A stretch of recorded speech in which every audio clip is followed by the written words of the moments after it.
اور اسی کے پاس غیب کی کنجیاں ہیں جن کو اس کے سوا کوئی نہیں جانتا، اور اسے جنگلوں اور دریاؤں کی سب چیزوں کا علم ہے، اور کوئی پتا نہیں جھڑتا مگر وہ اس کو جانتا ہے، اور زمین کے اندھیروں میں کوئی دانہ اور کوئی ہری یا سوکھی چیز نہیں ہے مگر کتاب روشن میں لکھی ہوئی ہے۔ اور وہی تو ہے جو رات کو سونے کی حالت میں تمہاری روح قبض کر لیتا ہے، اور جو کچھ تم دن میں کرتے ہو اس سے خبر رکھتا ہے، پھر تمہیں دن کو اٹھا دیتا ہے تاکہ یہی سلسلہ جاری رکھ کر زندگی کی مدت معین پوری کر دی جائے، پھر تم سب کو اسی کی طرف لوٹ کر جانا ہے۔ اس روز وہ تم کو تمہارے عمل جو تم کرتے رہتے ہو ایک ایک کر کے بتائے گا، اور وہ اپنے بندوں پر غالب ہے اور تم پر نگہبان مقرر کیے رکھتا ہے،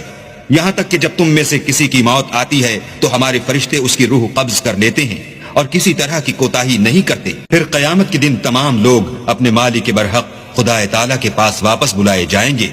سن لو کہ حکم اسی کا ہے اور وہ نہایت جلد حساب لینے والا ہے۔